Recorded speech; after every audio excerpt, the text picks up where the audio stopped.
Thank you for tuning in to Splat Attack. This episode, we will be ranking every episode of My Brother and Me with special guest Prime from Prime Nostalgia Podcast. If you are watching on YouTube, please hit the like button and subscribe. If you are listening on a podcast app, please leave us a review. We love bringing nostalgic love to you all, and these are simple ways to help keep our channel growing. If you enjoy our content, please subscribe to our Patreon. We have exclusive episodes, live streams, and more. Our schedules are often full, but we try to get all these episodes out for early access as well. You can find us at patreon.com/splatattack. Now let's check in with Prime to rank the entire series of My Brother and Me. 1 + 1 is always 2. I'm the Goo with a treat for you. My Goo Punch goes with any snack, so get back, Shaq, cause it's the Goo attack. Goo! Goo! Goo! Goo! Oh, Goo, you're all that. I am in a... Kick it.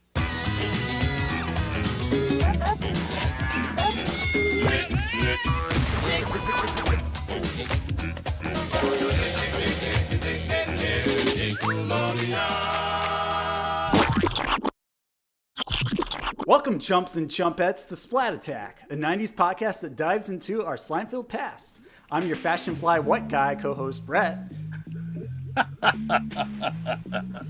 And I am none of that, but still your co-host. Your slime-tastic co-host, Alex. Wait, you don't want to be chilling with your homies? Really excited. No, I am not funky fresh. I am way too white for that. Okay. What is we talking about? Are we talking about Fresh Prince? What are we talking about? Well, here's the story about Dee Dee and Alphie, and you come to a place of Charlotte, North Carolina. Yeah. No, wrong neck of the woods. This is My Brother and Me, believe it or not, and this is the first time we're talking about it on our podcast, and it's a doozy because we'll be ranking every single episode of the series. But don't worry, it's not going to be a behemoth of an episode quite like our Power Rangers one where we ranked 50 monsters from season 1, which was quite the marathon. This is just going to be like 13 episodes, so it should go a lot faster than that. And also, for those who haven't checked out our other Patreon exclusive ranking of Muscular Beaver Saga episodes, definitely go check that out on Patreon. So yeah, I mean, I'm super stoked to finally be covering My Brother and Me because it's like a cult classic among the 90s nostalgia community, 90s Nick community, and very much. You know, we're just gonna dive right into it and find out what makes it fun and really special to all of us. Well, thankfully, our special guest has not run away in terror after our intro. So who is our special guest joining us for this? I'm getting into the spirit, Alex. Come on. Before we tackle this ranking list, let's see who's at the door, because I just heard a doorbell. Who could it be at the Parker residence today?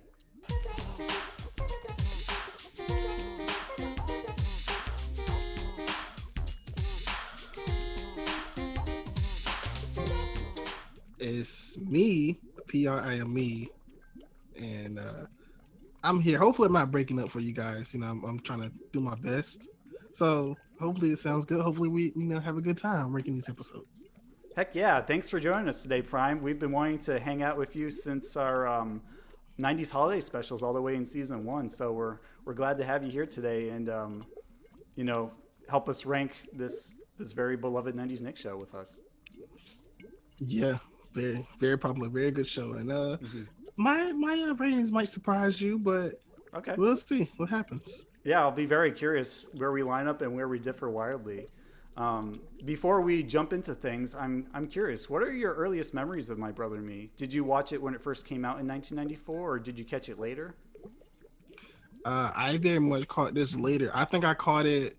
I don't remember if it was like rerunning when I was watching it, but I do remember watching it on the internet. Not actually on TV. So I've never seen this actually on TV, just the internet and reruns. Maybe Daily Motion or something. So my memories of My Brother and Me, believe it or not, I caught it when it first aired. Actually by accident, because I was flipping through my TV in my parents' living room while we were living at my grandmother's way back in '94, and I remember seeing it like a commercial for it, like, oh, here's the premiere of My Brother and Me coming up, and like, My Brother and Me, what is that? I've never even heard of it before, and then I just decided to stick around instead of change the channel. Because I was watching Nicktoons that day. It was a Wednesday. I remember that distinctly. And I'm like, oh, this is pretty cool. Two brothers who don't quite get along. It's a little bit like Pete and Pete. But, you know, they still go on fun adventures and they invite their friends through various, funny situations. And, you know, I kind of forgot about it after watching a couple episodes back then. But I recently went back to it after listening to some Big Orange Couch episodes that they did episode reviews of, specifically the Charity and Dee Dee's haircut, and I just rediscovered the magic all over again when watching it. So yeah, I enjoyed it just as much as I did when I first saw it air. My earliest memory, I remember watching it on its first run. I watched it on the network when it came out, and I didn't remember seeing any commercials for it. I just remembered it showing up, and I was excited because it's something new, and for Nickelodeon to have something new was always a big deal. And I never really caught the commercials because I never paid attention to the commercials until they had an ID or a bumper or a short or something, but I never really paid attention to the commercials. So whenever this came on, I was, ooh, what is this? And then My Brother and Me was the title, and I was really excited about this because I do have an older brother, and as much as I love my older brother, when we were kids, there was a lot of conflict? I don't want to say, yeah, there was definitely a lot of conflict. There was a lot of moments when we would bond, but we were always butting heads more so than we did get along as kids. And especially since he's 8 years older than I am, and he's not wanting to do kid stuff anymore. I'm more into preteen and then teenage stuff, and then I could never catch up to him. So there was always that. So I always was relating to Alphie, and I do want to say, and this has been said several times before by others, but as an adult, we understand how important representation is. At least we ought to. As a kid, I never thought about representation. I never thought about what that was like. I didn't even begin to understand the importance of having pretty much an all-black cast on Nickelodeon. I just saw this. I mean, I grew up watching shows like The Cosby Show and Fresh Prince of Bel-Air and Family Matters. So to see this on Nickelodeon, it was just, this is cool. I'm used to this. I like this. And I was relating to the little brother. Again, there was some representation, and I didn't even think about that. But I did find it really cool that I was able to relate to this show because the show was real. I mean, it was just a family. And I didn't really see anything that was having to push any boundaries.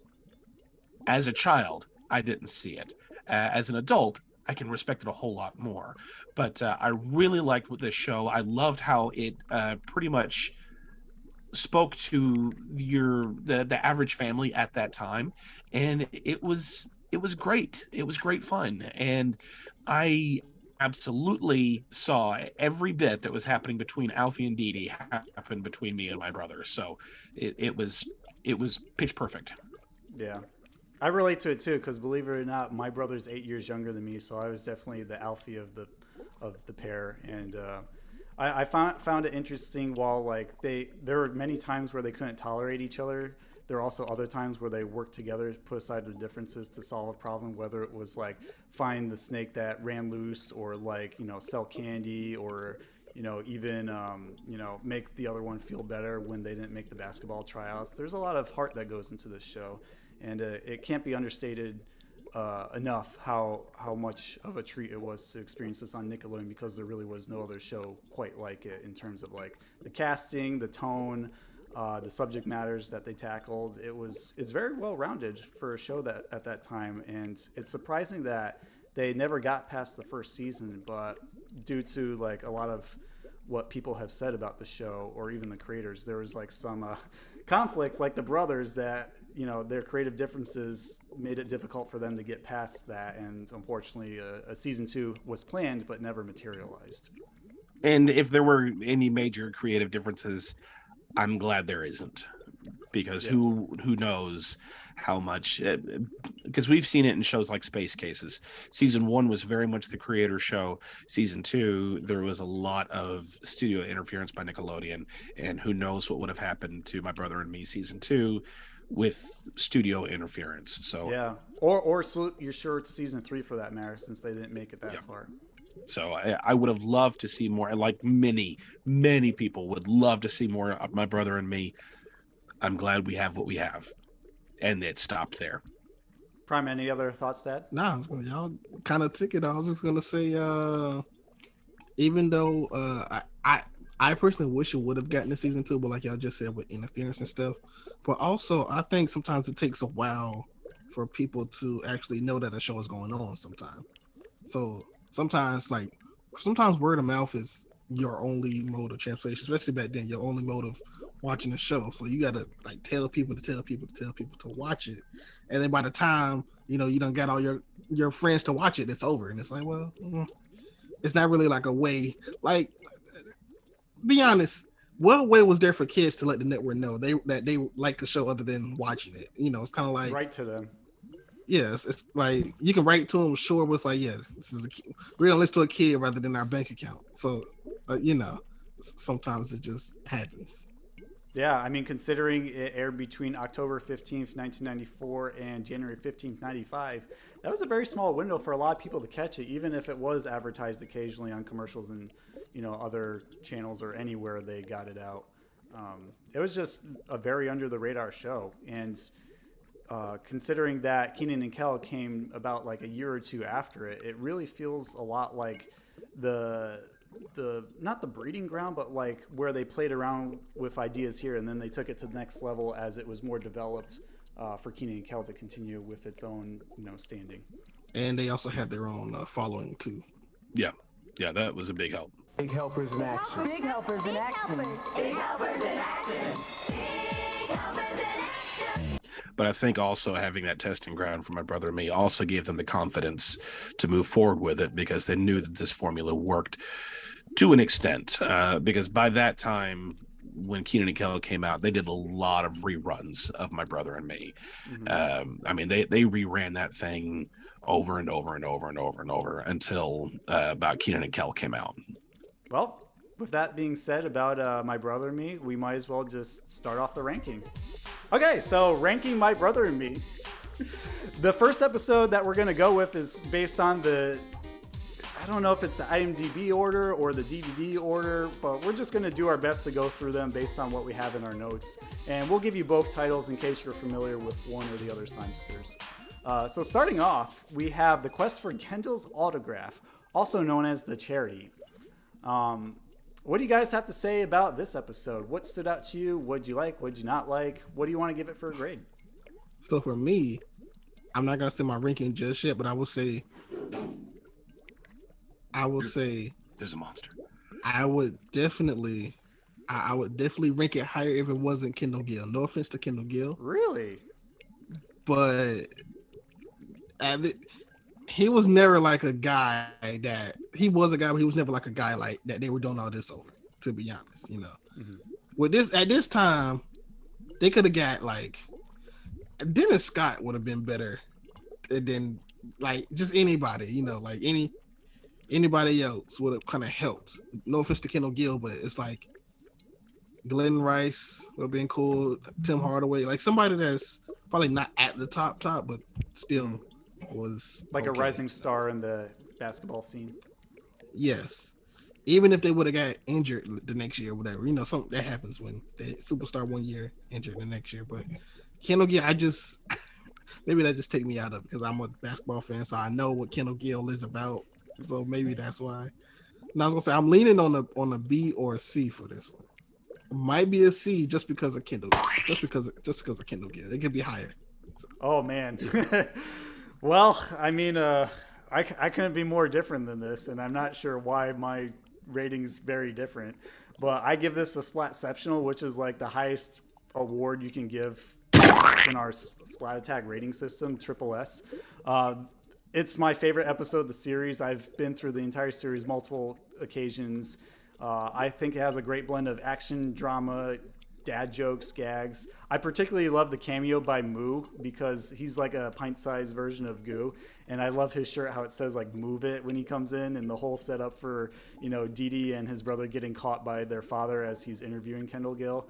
That just cracks me up. And you also showed me this episode on your Instagram when you were doing the Instagram live. Yeah. Back in the Yes. days of Buddy Television, I was doing themed watch parties, and this was one of the ones that I showed because it was my favorite. So I don't know what else I can really say about other than I think it was well paced. I love the characters, the gags, the whole dunk tank. I mean, I love it enough that Alex has the background for that. Not to be confused with Dunkaroos. Yeah, that whole gag was great. I like the atmosphere of the Charity Bazaar, even if it was clearly like shoved in a building corner due to low budget constraints. But yeah, I think that's as good as My Brother and Me gets. You say My Brother and Me to most audiences. They're going to say, they're not only going to say, they're going to sing 2 words, which we'll get to that in a later episode. And that's probably one of the most memorable things of the show. But this episode in particular is my favorite. I agree with Brett. This is a triple S for me. After the show was no longer airing on TV, and long before they put it out on TV or on a DVD, and you couldn't stream it anywhere. I mean, it had hit oblivion and nobody could find it. I had actually forgotten the song that shall be sung later. What I remembered was the dunk tank. I remembered that particular scene more so than anything else, mostly because Melanie is my least favorite character in the show. I liked her fine, but I don't know. I have a brother. I don't have sisters, and the way girls would interact or talk to each other, it's very different from the way boys do. So that boy mindset of girls are annoying, and she was to me, and her very. I'm much more mature than the 2 of you. Just that kind of attitude really just it grated on me. So whenever she had to get into the dunk tank, I lost it. I thought it was hysterical, and I was waiting for, because it always happens, especially in kids shows, where if you got the annoying characters who are written to be annoying, like Alphie and Dee Dee constantly annoying each other and they're always getting in trouble, they are going to get their comeuppance. And I was waiting for the 2 of them, the mom and Melanie, to go do the dunk booth, and then they show up just before something bad happens to them. So I was waiting for them to go in the booth and not mom and Jennifer and Melanie. But Jennifer was in it. I was like, okay. And then she laughs. Melanie laughs. I'm like, oh, wait a minute. Is this going to be that moment? And it was. And I thought it was great. And it was the one thing that I loved the most. I did love the episode in general. I love the whole autograph thing, but that dunk booth, favorite, period.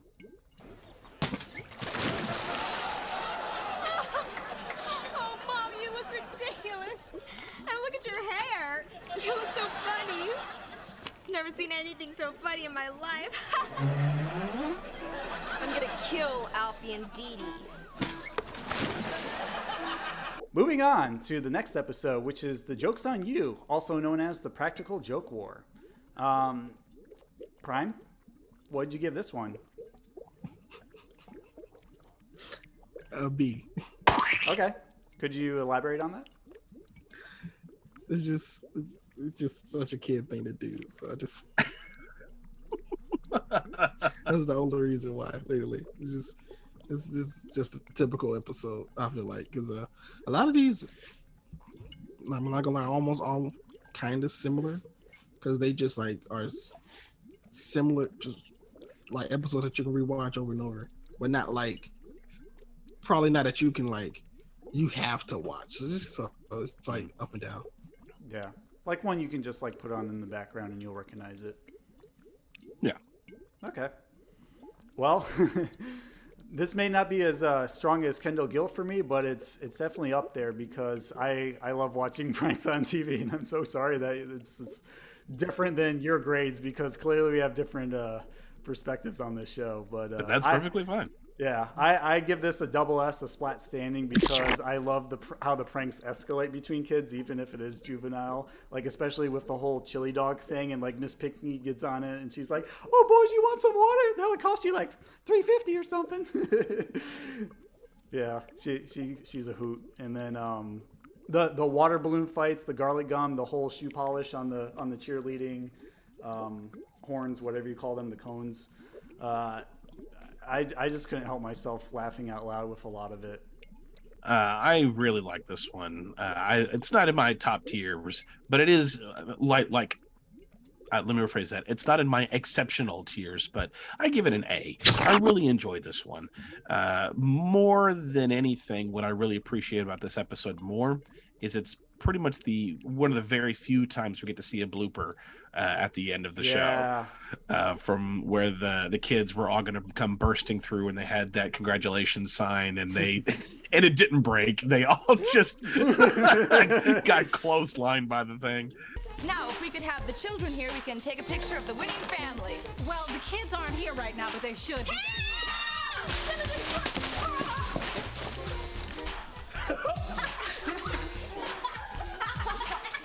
I agree. I always like prank stuff, or at least harmless pranks, and particularly episodes. Yeah, a lot of the things that we see on My Brother and Me are typical tropes that you would see for other sitcoms, which again, they're testing the waters. They're doing a sitcom for kids of this type, which they haven't done before. So I liked it. I thought it was good. It was enjoyable. For the most part, the prank things and all that stuff was fine, but it gets bumped up quite a bit just because I like seeing behind the scenes things, and that clothesline was funnier than anything else in the whole show.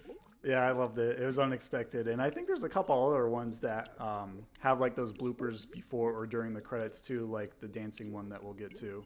Yeah. So that's always a nice cherry on top for the episode. All right, moving on to our third episode, we have Sensitive Goo, also known as The Weekend Aunt Helen Came. Prime, what did you like to say about this and rate it? I think this is probably my lowest episode. I mean, it's not that low. It's at a C, but it's still, it's like, this one is okay, but compared to some of the other ones I watched, and just like, I guess, what I like, this one wasn't the best for me. Why is that? It's just... Did you not like Aunt Helen? Well, that too. No, Goo is cool, but it's like, do I really want a whole Goo episode though? It's like, no. Maybe some people do. People do like Goo, but that's like me saying I want a whole episode of like Ferguson. It's like, do I They did do that with Ferguson Explains It All. Well, yeah, but I bet that was the least viewed episode. That was exclusively for the Ferg fanatics out there listening. I'm gonna dip a little bit lower with this one as well. Sorry, fruit fly. There's a few in here. This is kind of more in the middle for me. I mean, it's interesting to see Goo with a personality that represents all the time he sucks up to Mrs. Parker extend into a whole episode. But at the same time, I don't really want to see that. It's not interesting enough for me to really bump it up further.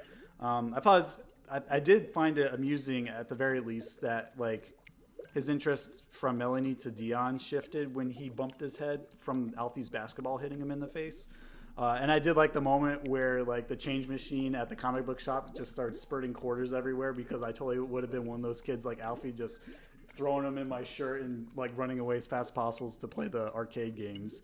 But other than that, nothing really stood out to me too much. I didn't care for Aunt Helen. I didn't think she needed to be there. She was, while we're on the topic of Clarissa, she seemed a lot like Aunt Mafalda shoehorn in there just to like shake things up. But I did enjoy when Alphie slammed the door. Dee Dee slammed the door in Alphie's face when he was like trying to get Goo back to normal by setting up all these elaborate like bonk on the head moments. But other than that, it really didn't have much replay value for me. So I'm going to give it a B, Splat Factory. And I agree. Gosh, Brett, you and I are 3 for 3. But I also give this a B. Goo was not. Melody was my least favorite, but Goo was down there. I didn't care that much for him. There was so little redeeming about him. But I do always appreciate whenever I get to see characters play a different version of themselves. So we actually got to see Milton. We didn't really get to see Goo that much in this episode, and that was kind of fun to see. And I did enjoy the bit, as you said, where they were trying to regain Goo's consciousness in Milton's body, and I knew it was going to happen. I knew he was going to get hit in the head at some point, and Goo's going to come back. And when it finally happened at the end of the episode, when he had his head underneath the bar, the impact sound that they had and his physical comedy with it cracks me up every time. That was so well done. You okay, Milton, old buddy? Outside of Goo becoming Milton, I forgot everything else about the episode. I just remember the Milton moments, and that was enough to make me appreciate it. So moving on to episode number 4, Real Men Don't Wear Tights, aka the Robin Hood play. What do you want to give this one, Prime? I actually gave this one an A. Really? Just it's one of those. Only in the 90s when this happened, I want to say, but I don't know. Just felt like this is a funny, especially for Alphie, to be like, yeah, I'm not wearing that because it, for some reason, it's gonna make him less cool, even though it's like you're in the play. So I mean. I think a lot of people were concerned back then that if men wear tights, it might reveal something a little more than it should while they're dancing. Yeah, but even if you're concerned, like you're in a play, you think you're about to look cool in the play? I don't, don't yeah, that sentence alone is anti-cool. Well, no, yeah, I had this in an A just because you can rewatch it a lot. It's got some cool gags in there, but it's not rewatchable to where you're watching it 5 times, but you still can give it more than one watch. Yeah, I'd say so.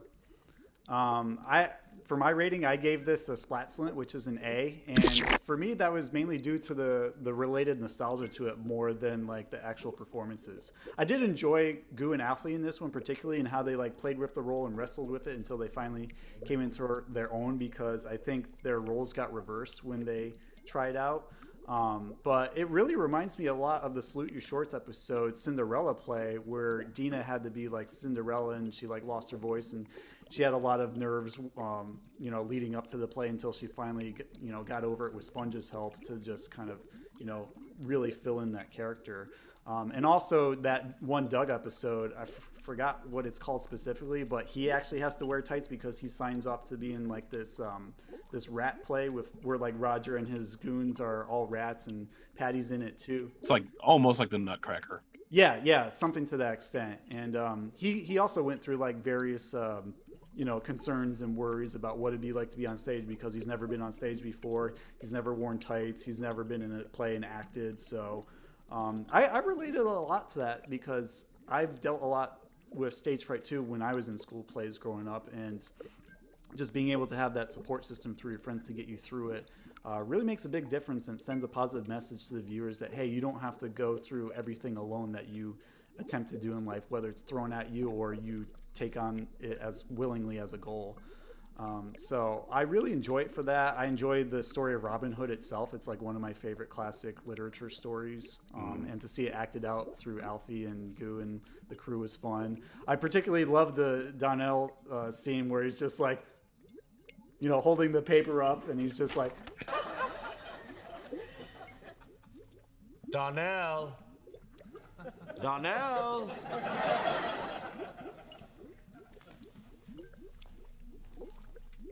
Donnell.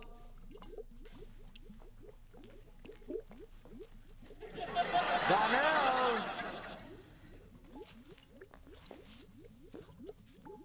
Next.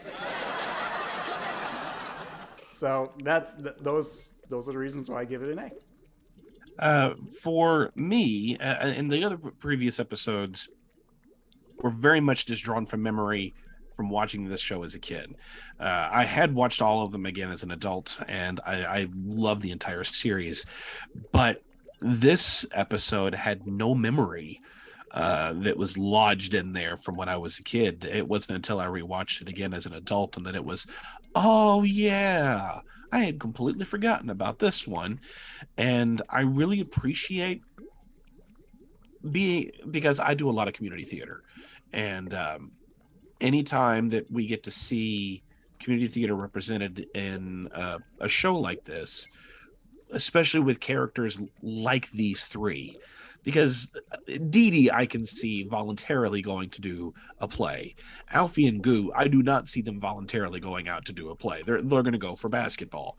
And there's always, I mean, even now, there's still very much sports versus artistic things, and we know which one gets supported more than the other. But as a kid, I didn't think anything about that.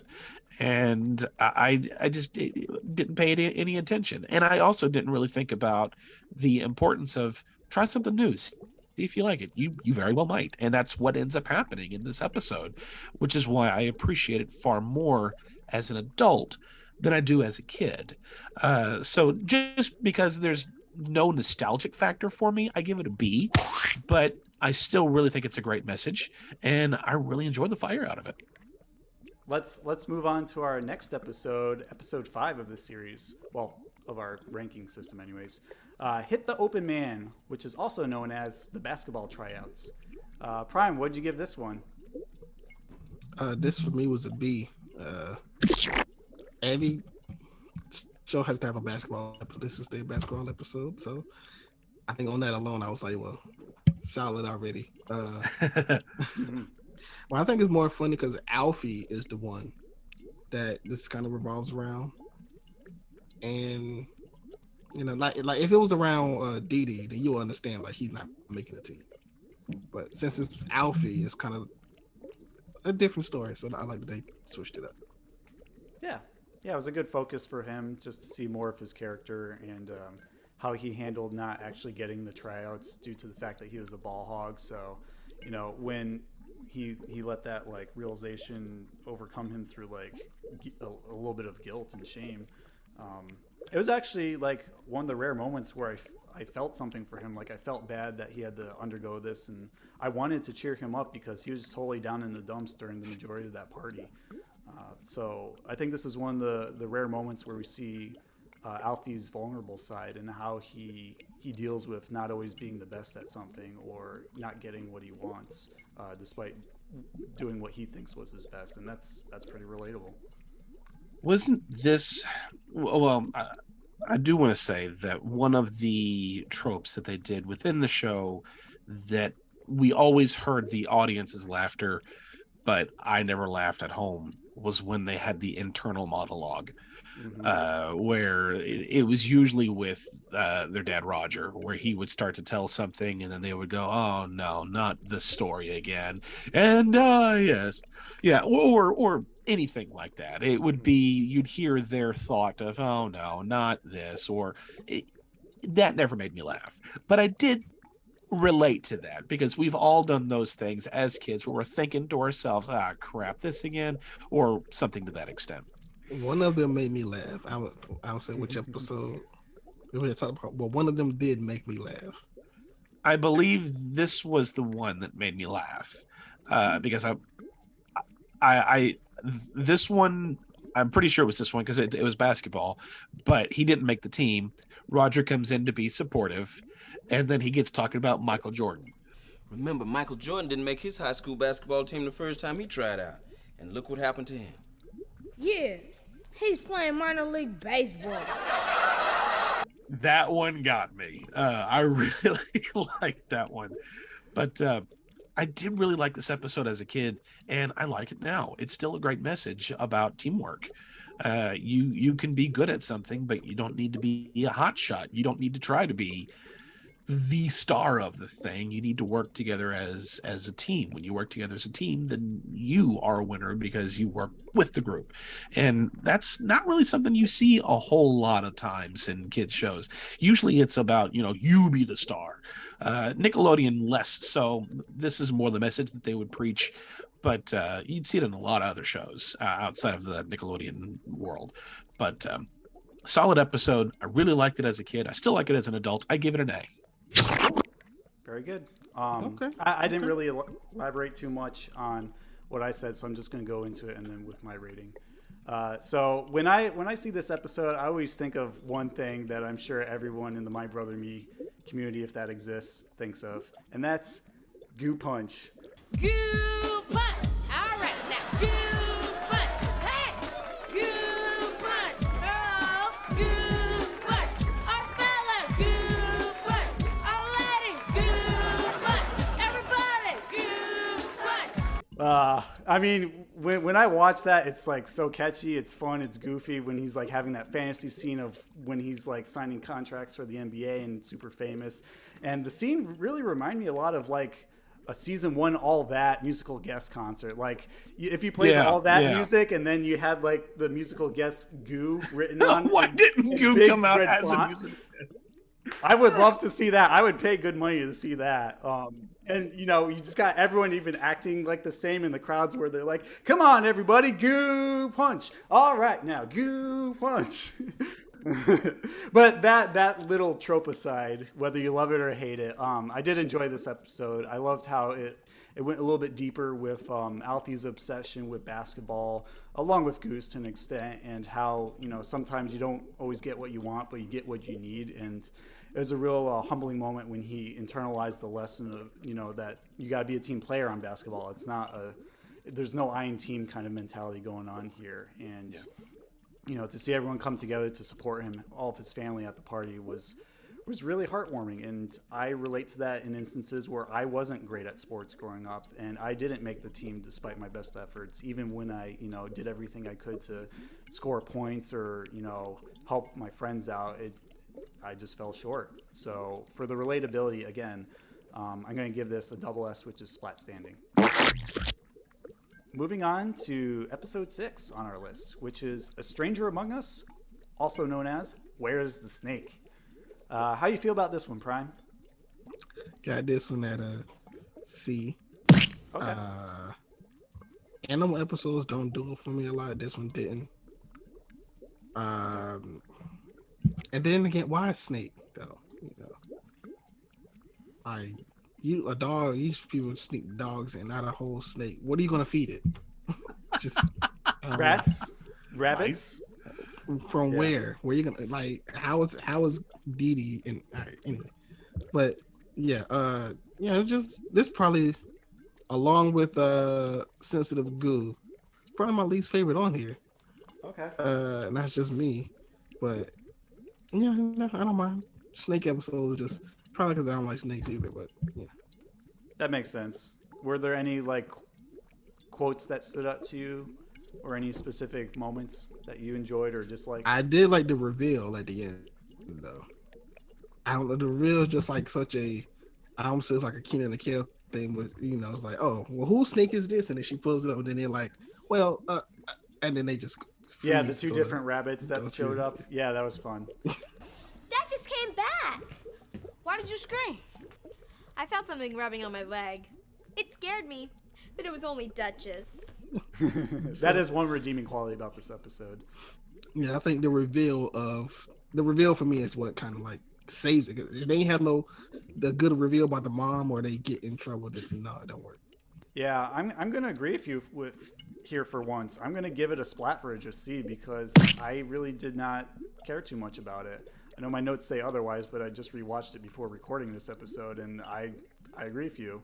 There wasn't really much going on with the whole snake plot. I mean, it was vaguely, mildly, I'm putting that lightly, amusing to see them look for the snake, and also Dee Dee get wrapped by it and trapped in, his dad's office.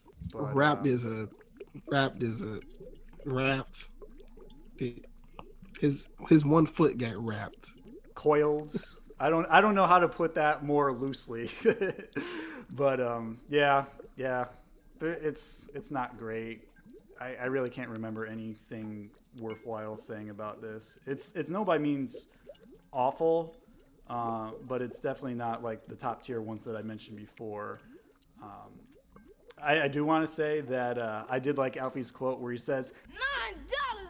Good Lord, that's a lot of money. that cracked me up a bit because, you know, back when we were kids, any kind of money we got in the form of paper was valuable and expensive to us. And, you know, nowadays it's like, that's nothing. That's chump change, as Goo would say. So, yeah. One last thought, too. It did remind me of this Cow and Chicken episode from Cartoon Network called Fluffy the Anaconda that would constantly, like, as soon as they got the pet, it would just constantly, like, eat everything and wrap everything it could and constrict it. And Dee Dee being wrapped up by the snake reminded me of that episode. And this is another one of those tropes that many other TV shows have done. I know the Cosby Show did it, and I don't remember the name of the episode, but in 1991, Home Improvement did it, and it was the Wild Kingdom episode, and they did it better. But this was another one that was just gone from memory, and watching it again as an adult, it was it's okay. I don't really have much to add from what the two of you have said. It was fine. It wasn't a bad episode, but it wasn't a good. Well, it wasn't a great episode. It was. I agree with the both of you. It was average, so I give it a C. Alrighty. Well, we're at the halfway point now, believe it or not. And this episode is called Partners, also known as Dee Dee's girlfriend, because they do mention the word girlfriend a lot in this episode.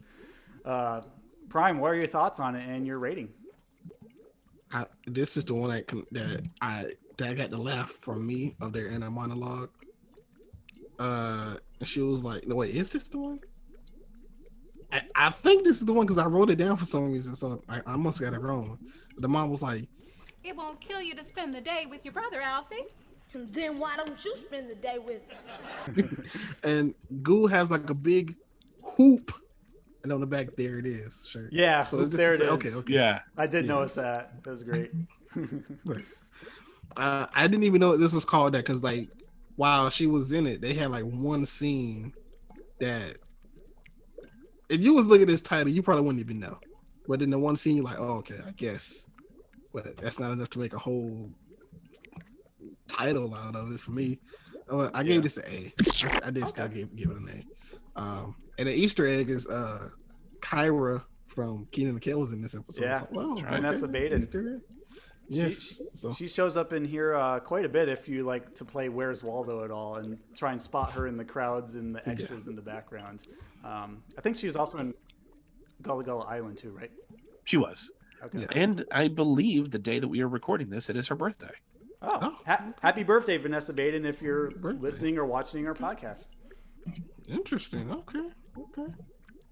So, I mean, I originally gave this one a B, but I might bump it up to an A because when I rewatched it today, I did enjoy it. I like the whole Candy solar system bit. That was pretty funny, and how like Alphie was telling him that's the easiest way to get an A. I definitely didn't follow through with this because it would have taken me forever, but I tried to do a sick burn counter every time they like made insults per episode. And when I did this one starting off, I had 8 by the end of the episode. That was like, oh, he got him good. And one of the ones that really stood out was me was when Alphie said to Dee Dee or Goo, Then go to the zoo and make new friends. Yeah, a lot of strong lines in this episode. I don't think the whole girl thing was really that strong of like a concept to build an episode around. It was just like, hey Dee Dee, what you doing with your girlfriend? And he's like, she's not my girlfriend. Why do you keep saying that? And they're like, why'd you tell everyone in the school about it? It's just like, I don't know, it seemed kind of petty and empty device to work with there. So I gotta knock it down for that. But a lot of great lines in this. I like the whole science project that they do together. A lot of funny banter. So I'm gonna give it do I want to give it a B or an A? Can't give it a ba. Bah. Plus let's Let's give it an A. I'm generous today. Splatulent.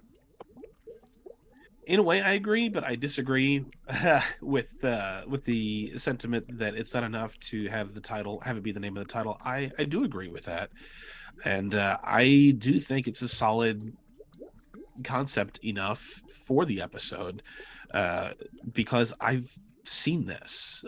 Yes, it's childish. Yes, it's stupid. But these are kids.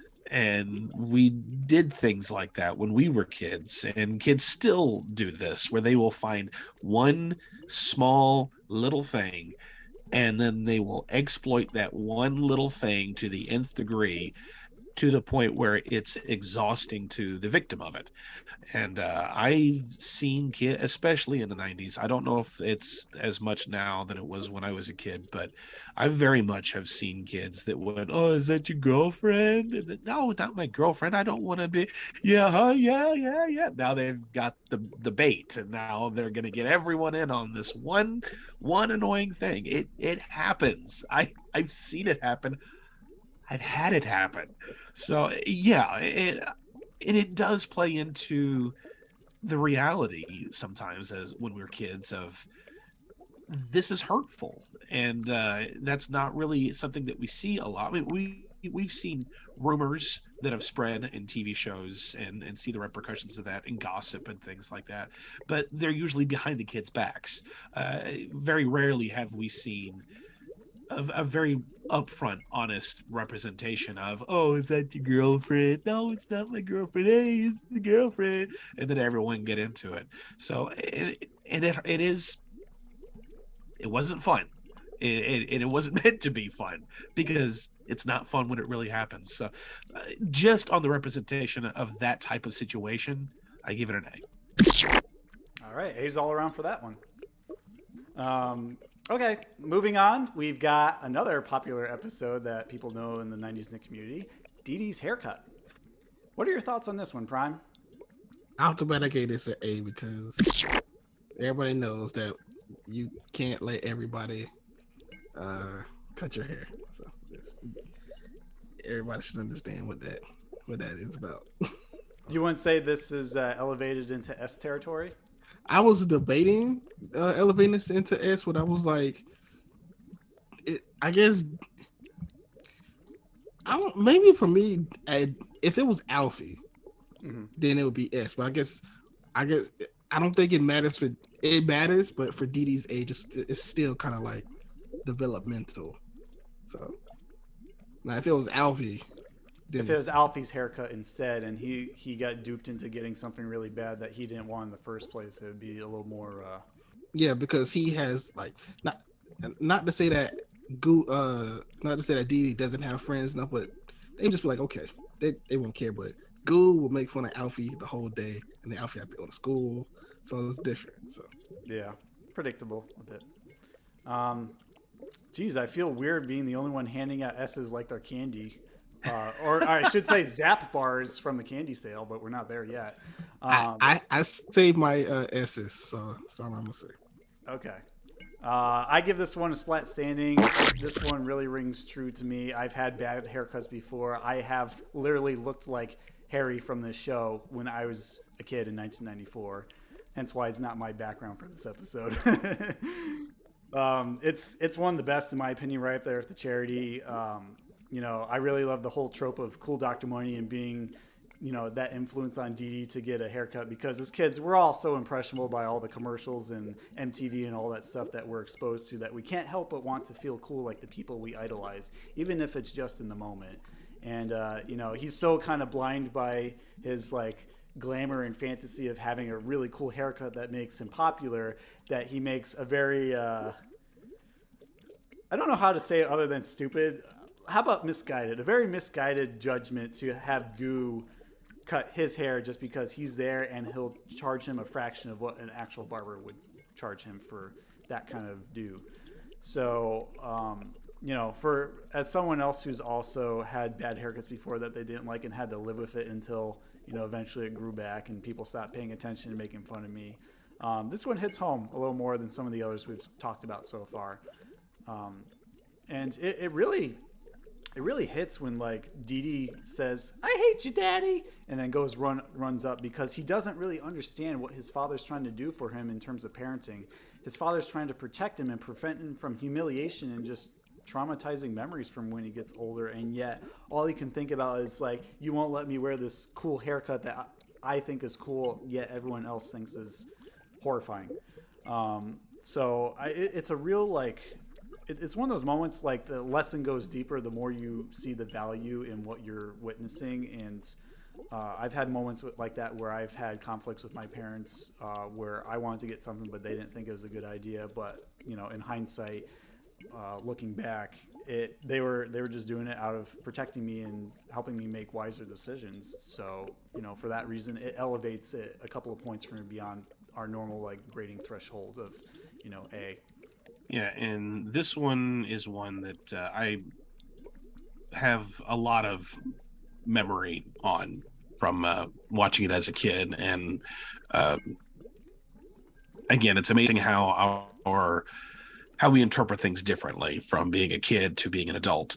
But as a kid, it's another one of those tropes where you get a bad haircut. It's in all kinds of sitcoms, and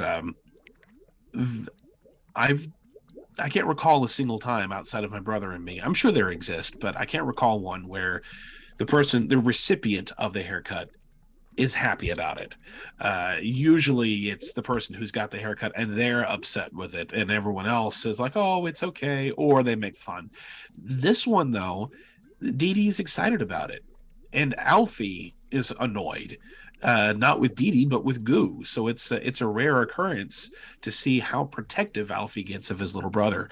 And I really, just to touch a little more on what Brett was talking about, being a dad and teaching a group of kids who are often very fatherless, seeing a good dad on any representation, on any scale, is important to me. And as much as I love Jim Coleman, Roger is a buffoon throughout most of the series. Not to say he's an idiot. He's just a buffoon. He's a goofy, lovable, easygoing. I mean, he's a sweet guy, but he's a goofball. You see him asleep on the couch with the TV on.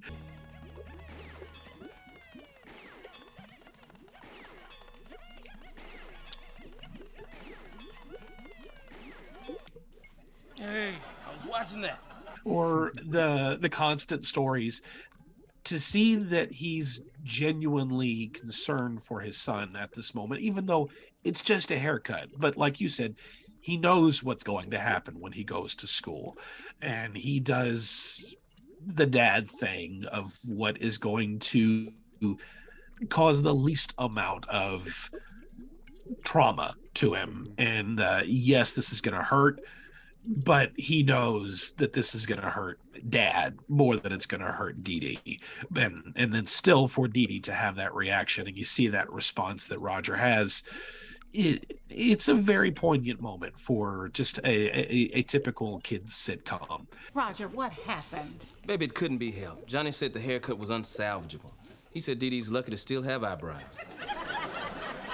But Roger, did he have to go this far? I hate you, Daddy. I hate you. I hate you.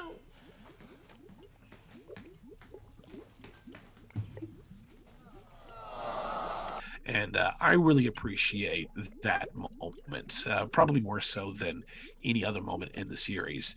But outside of that one moment, the rest of the episode was good, was fun, was solid, but it elevates it a little more. It's not quite it's not my favorite, but it's definitely one of the more memorable ones. And I really, really like a good father representation. So I give this a double S. Nice. On the same page yet again, Alex. All right, so we're moving on to the 9th episode, which is Nobody's Baby, also known as Dee Dee Runs Away. What are your thoughts on this one, Prime? Overreacting by Dee Dee in his case. Yeah. Yeah. So when I first seen I don't know why, but when I first clicked through it, I thought Nobody's Baby. I thought it was gonna be like what's the kid's name? Donnell? Yeah. I thought it was gonna be him and like maybe he doesn't have a big brother or something to play with, and then he's gonna try to be Alphie's and Dee Dee's friend. But I thought that's what it's gonna be like, but no, Dee Dee's the one that's like, all right, I get it, but I'm gonna give this a B. Okay. It's like I get the understanding, but still, like Dee Dee, you are very much overreacting. Yeah.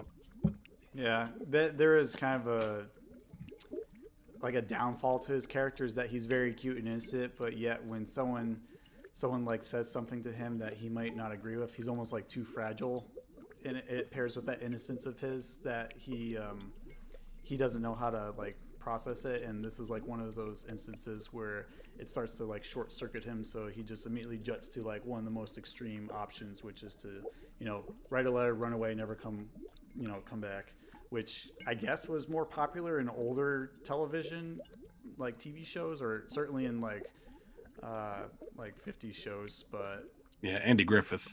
Yeah, something along those lines. Did they have a phone during that time? All right.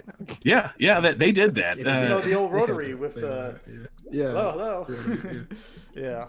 I was not a fan of him running away and then like getting Darnell and Harry on it and then going to the comic book shop. I mean, it just didn't really take off for me at all. It just felt like a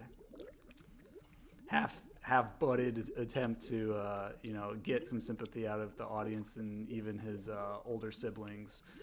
I felt like there's a little bit too much screen time with Dion while she's hanging with Melody, and when she goes into one of those, but what if she does this? But what if he does that? And then Tim won't like it when I do it. I don't really like those conversations whenever they show up on TV because I'm like, okay, we get it. Stop talking about it.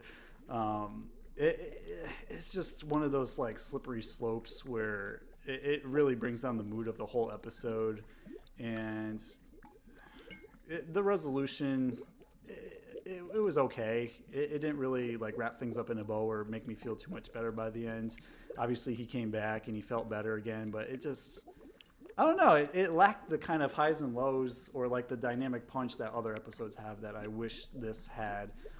Or even if it was reworked so that there was a twist at the ending where maybe Darnell ran away because he was inspired by Dee Dee, Dee Dee's actions. I really don't have anything memorable to say about this, really. I think the fact that he ran away was due to like Roger, his dad taking Alphie and Goo to like some baseball finals for a championship game, which they ended up winning, but he couldn't take Dee Dee to the monster truck that he promised him to as a result. And that's kind of the core of the overreaction, where it's like, well, I mean, you could always go next year or some other time when it's in town. Championship things, that happens a lot less often, if at all. And I think he just didn't really understand due to his level of awareness. So, that's just a long-winded answer of me saying I'm going to give this a C because it didn't do much for me. It's not awful, but it's definitely like lower average territory for me. I will say some sports is like you don't even know if the game's going to even happen sometimes, especially in the playoffs. You could be kicked off one day, so when you keep going, it's like, well, I mean, when that opportunity's there, you better take it. Yeah. So. Yeah, for me, and full transparency, I had a terrible temper when I was a kid. I mean, you just look at me the wrong way and I'd fly off the handle. So again, yet another reason why I really related to Dee Dee so much. But I was that kid. I was the one who, I'm the younger kid. I'm used to having people take care of me and want to spend time with me, and I want your attention. And I wanted to play. I wanted to go do these things. And my family wanted to do these things with me because I'm the last one that they're going to have. So they want to enjoy my youth as much as they possibly can. So I totally get all that as an adult. As a kid, I didn't. And whenever something didn't go my way for any reason, I was Dee Dee. I'd get angry over that I didn't get what I wanted. And I did try to throw the "I'm running away" card once, but in my defense, it's because I had seen it on TV so many damn times. But so Which you toy can did you pack? do what? Which toy did you pack? I didn't take a toy. I just grabbed a backpack and filled it with clothes and my toothbrush, and I was going to go over to my aunt's house because that would have helped. But I was stopped. I was stopped out the front yard. But I got it. This resonated with me more so as a kid.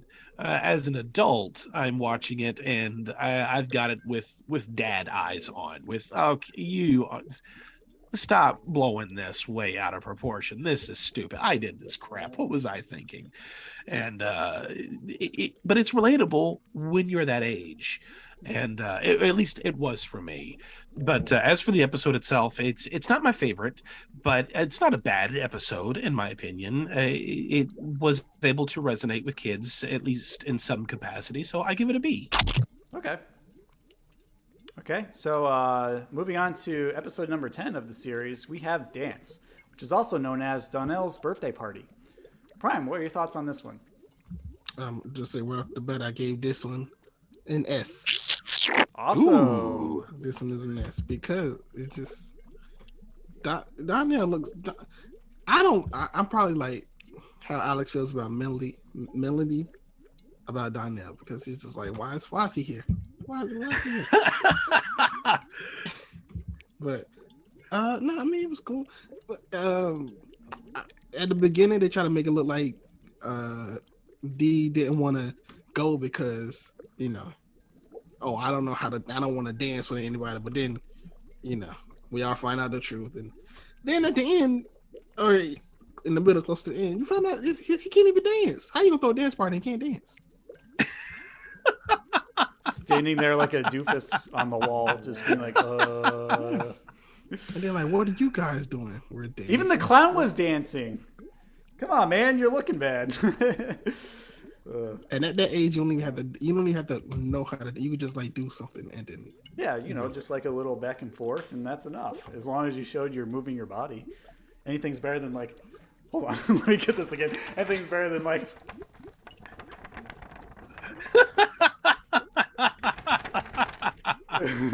Because what they did at the end was definitely like they was like, y'all just get out there and do something, and that's what they did. So, this is one of my higher ranked ones, believe it or not. Not as high as some of the other ones I mentioned, but definitely up there. I'm going to give it an S, which is a splatterific, and I really just love the whole dancing concept. I love the whole twist that Donnell actually can't dance, despite talking trash to Harry and Dee Dee that they couldn't dance, and they actually went through the effort of learning how to dance from Alphie and Goo, which, by the way, have some pretty cool moves going on, especially when like Alphie's doing the dishes and he's got that whole like smooth jive thing going back and forth. This is another episode that had a lot of sick burns that I made a note of, insults that they like to fire at each other. There's the classic, Don't hold your breath. which his mom also did. Don't hold your breath. There's You're a jerk, Goo. At least I'm not the poster boy for Bifocals R Us. which I got a kick out of because I was totally that kid growing up. And then the other one when like Harry's spazzing out when he's trying to dance on their like sun porch, Goo walks in and he says, Quick, call a doctor.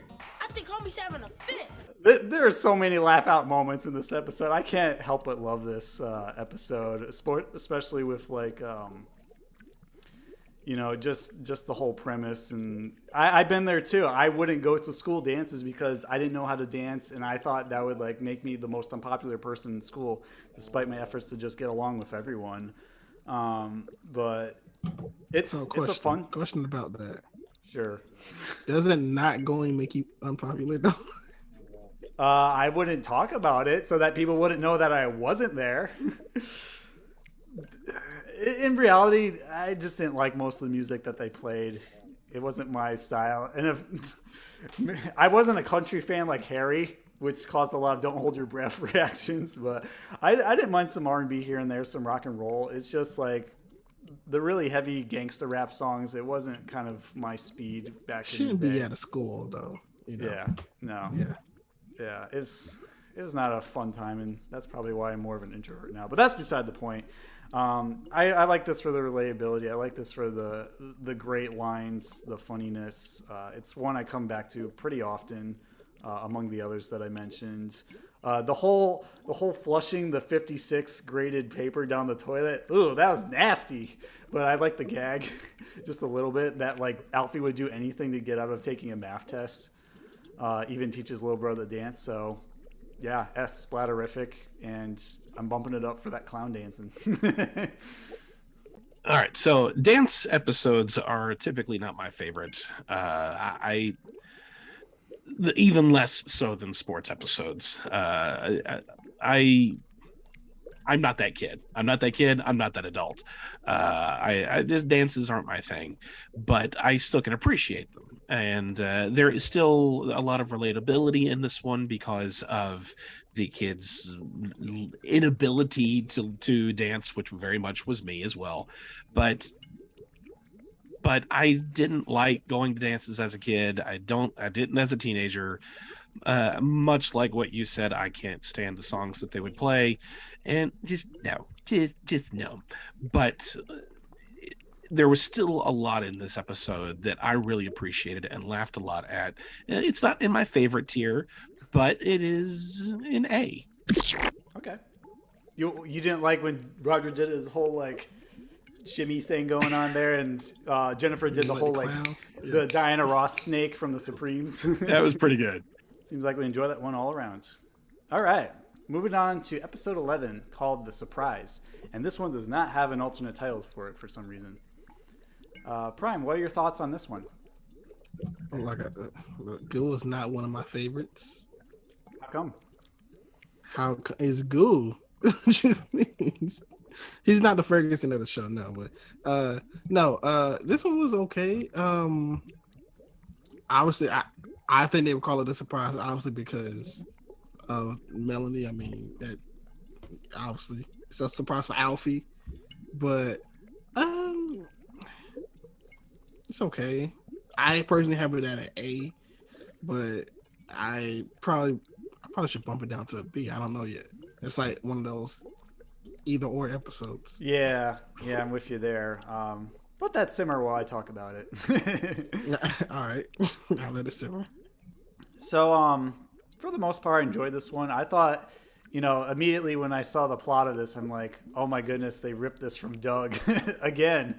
Whereas, like, people who you don't expect collaborating together to, plan something that the main character in question, in this case, Alphie, isn't in on. And they're like, come on, guys, tell me what's going on. Like, this is very unusual that, Goo and Melody are together and they're actually enjoying each other's company. But it turns out, they were just playing a surprise party for him. And, I enjoyed the surprise payoff because, it sets you up for it and you get it, which is satisfying as a viewer. I mean, there's a lot of laughs. There's a lot of sick burns, but oddly enough, I didn't remember any, so I guess it wasn't as memorable as I thought it was. It's got some rewatchability to it, and I always like the comic book shop scenes because they have some good moments in there, especially when Miss Pickney is involved. So I think I'm going to give it a B, actually. It was decent, but it wasn't quite memorable enough for me to really conjure anything to highlight it with. See, real quick, Alex, I will say I like these type of episodes for shows. It's just that I like them when we don't know the end result. Basically, it's like a misconception, but we don't know one person's point of view. So while they like say if something happens and they're talking to each other, he thinks one thing and they're thinking the other thing, but we don't know the other turnout yet. We just know. So that makes it fun. Yeah. So those type of things I like, but yeah, it was cool. Like I said, so I'll let it simmer. Yeah, give you some more time while Ox talks about it. yeah, I'm still at the A, but I'll let it simmer more. I really liked this one. I knew something had to be up because I was from Alfie's perspective. something's not right. What is going on here? You two never are doing this. What is the matter with you two? And just watching Alfie's confusion just on Goo and Melanie alone really made the episode for me. And then by the end of it, to see that it was one giant surprise for Alfie, I thought, yeah, that's good. I like that. That was a cool surprise. And then to realize that Melanie had to go through all this and she hated every second of it because she can't stand Goo at that much at all, made the payoff even bigger for me. Mm-hmm. And and then the payoff of they couldn't tell Dee Dee and his friends because they would all blab just like they would in the previous episodes of, oh, you girl, you got a girlfriend. Like, yep, that tracks too. So, I mean, it was all one payoff at the end that's in character for everything. And I thought it was a good payoff. I really enjoyed it. So I don't give it excellent by any means. Just the payoff itself is what made me really enjoy it the most. So I give it an A. Okay. Prime, is A your final answer? Or are you going down to B? That is my final. Yes, it is. Okay. I'm going to stick at B because I've been too generous before. Okay, so moving on. We're almost at the end of our ranking system. We have our 12th episode, which is called Candy Sale. And this one also does not have an alternate title. So, Prime, what comes to mind when you think of Candy Sale, and what's your rating for this? I probably would be in the same position. I mean, the jackets was kind of nice, especially back then. I mean, I definitely would rather buy a jacket, but I have a B on my ranking. I have a B, so I probably should bump it up, but I got a B, and yeah, I mean, I feel pretty confident. I know I've probably been short with my answers, not going in detail. I'm gonna leave that to y'all because y'all probably can go more in detail, but I will probably be Alfie in this situation. So you can relate to Alfie. Yeah, I mean, come on, nobody. You can buy candy any other time. You can't really buy jackets like that. Come on. Yeah. Those were pretty awesome jackets. I love the poofiness of them with like the orange lining. I almost wish they had something embroidered on the back when they got them at the end, just to say like, hey, yeah, we're the Candy Boys, or I don't know, something cool that they would think of to show that they were in business together. Well, I'm gonna get back to my normal high marks and give this one an S, splatterific, because I love the concept. It's very relatable, and it also reminds me of another Doug episode that involves selling candy, except door to door as Bluff Scout booster bars that taste like cement. And I also had to deal with that as a kid for fundraisers at school and Boy Scouts, and I hated every moment of it because I don't like selling to people. I don't like being fake to get people to buy my stuff, even if it is a quality product. And I just felt their pain. And I'm like, well, I guess you got to enlist the help of your younger brother for the cuteness factor so that people sympathize with you for your good cause. And, whatever it takes to make the money back so you're not at a loss. So this was another relatable episode for me as a result. You never really earn as much as you think doing door to door, and it's just kind of a slog. And I'm glad that's kind of going by the wayside in terms of tradition these days in modern culture. But I'm really I really enjoy Goo's hot streak of sick burns in this episode. Not that I can recall any off the top of my head. I wish I did, but Alex, you can edit something in that you really like that Goo says. What do you know, Goo? I know one thing. You better be glad this table's between us. I really like how this one ended well with Dee Dee, like with the whole confrontation just resulting in like, well, we did actually think about you. We weren't being selfish. We decided to give you one of these jackets so you can play with the big boys. And it really made me feel good at the end to see like them working together rather than just dissing each other all the time or putting each other down. So, for the family harmony going on here, I got to give it an S in addition to the relatability and the Doug references. Yeah, agreed. And I want to say, and there's not as much of it in this episode, but I meant to talk about this in previous episodes, and I just keep forgetting. But a highlight for me for the series in general is always when they go to the comic book store. That just makes me nostalgic, period. because I used to love going to the comic book store. I loved looking around this, and plus it looked like a comic book store. They had comic book characters and actual comic books. It wasn't just, something that they threw on there just to avoid copyrights or anything like that. No, that was the comic book store. You had Superman and posters and everything. They did a great job of dressing it up. Back then, you can actually use copyrights like, here it is with Michael Jordan jerseys and all. You can't do that now, but yeah, algorithms are such Nazis now. But back then, yeah, it was a whole different ballgame back then.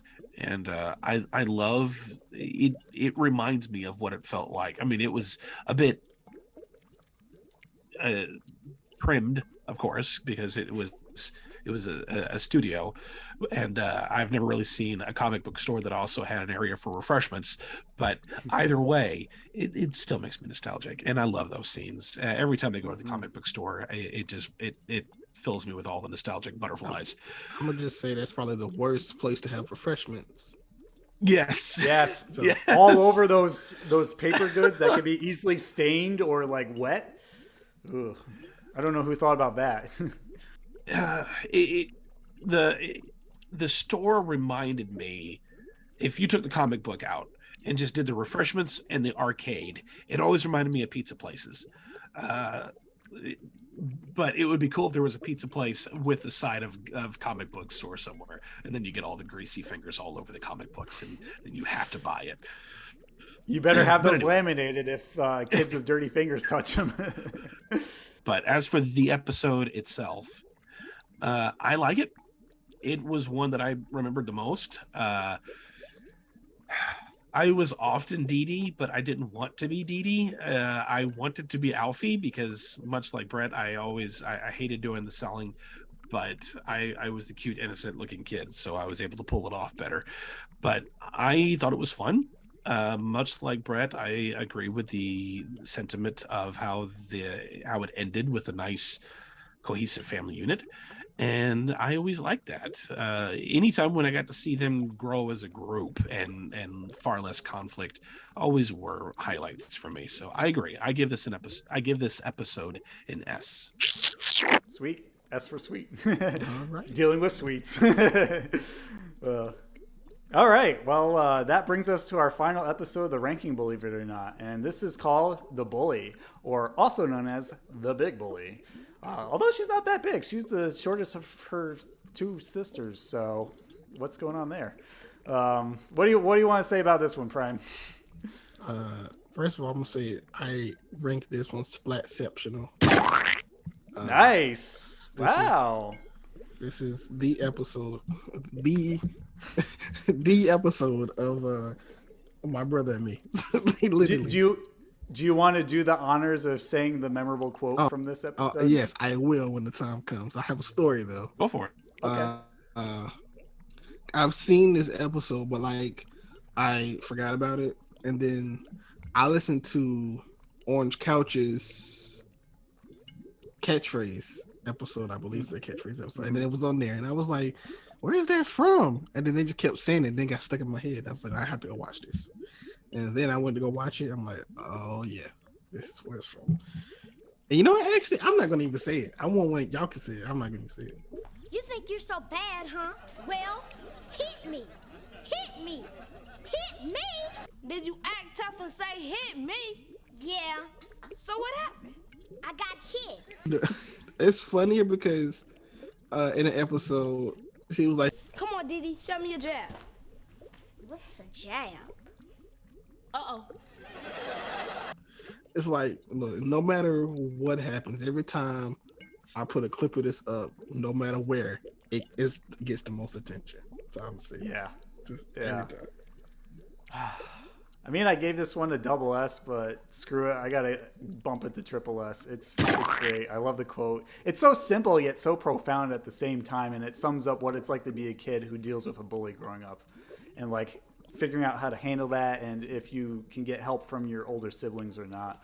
I mentioned it before on the podcast, but I used to be picked on a lot as a kid due to being introverted, especially on like the bus and at recess. And this one really resonated with me. And even if it didn't exactly end quite the way I thought it would, wrapped up in a bow, some nice clean resolution, which it really didn't. I mean, aside from Alphie like calling up Toya after he got picked on by her in the schoolyard, but it struck a chord with me, like just trying to figure out, oh man, there's these kids are at school that are not nice to me, and I'm trying to be their friend, but they don't want me to be their friend, yet they still keep me around so that they can put me down. It's like, what do you do with that when you can't get help from adults who are normally there for you?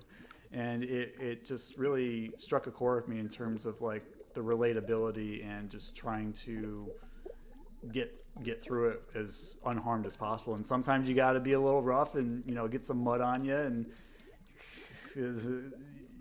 it's just you just got to work through it. And I like the twist at the end where it turns out Big Lou was a girl. That's no disrespect to any girls in terms of like toughness or anything.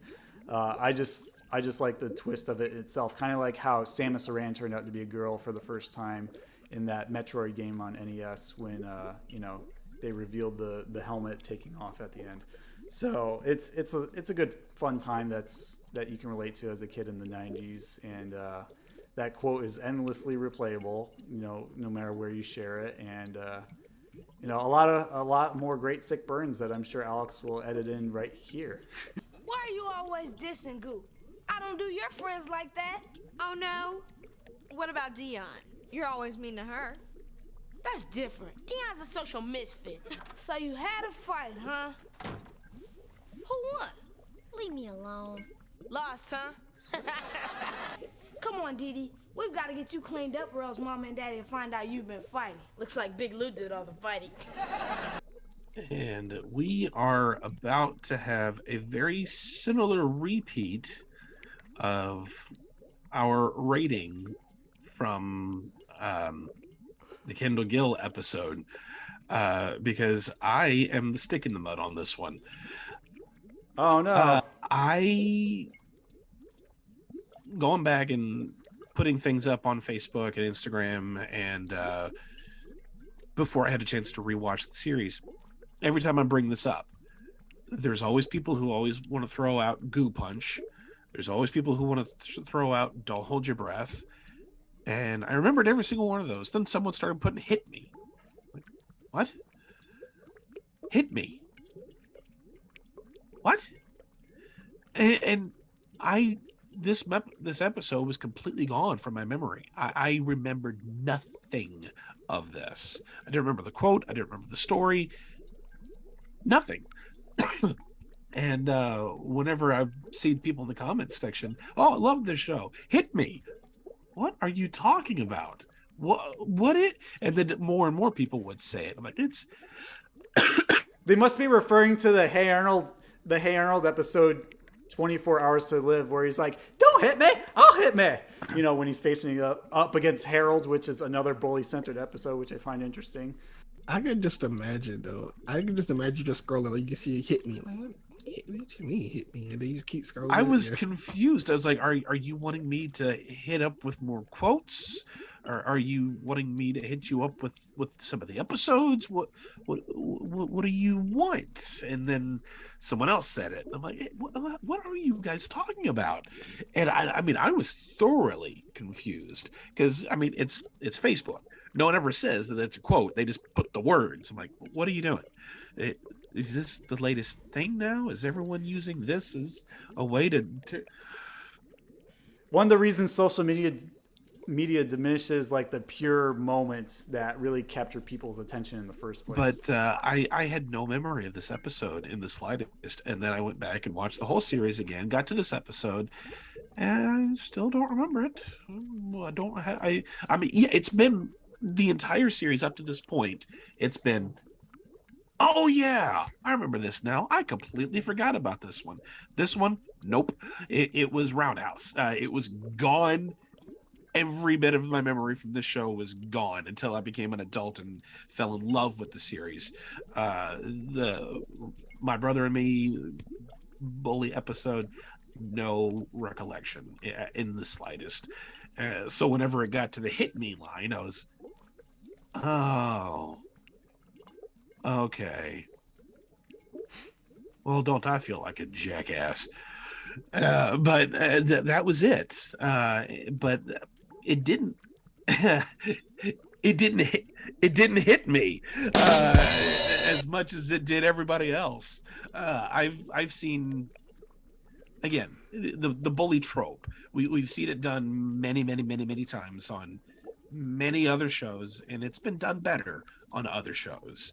But again, all of these tropes had been done better on other shows. This was Nickelodeon getting their feet wet with this kind of a sitcom. So I'm not going to give it a C because I don't think it's an average episode, because obviously it's very well loved by the Nickelodeon community.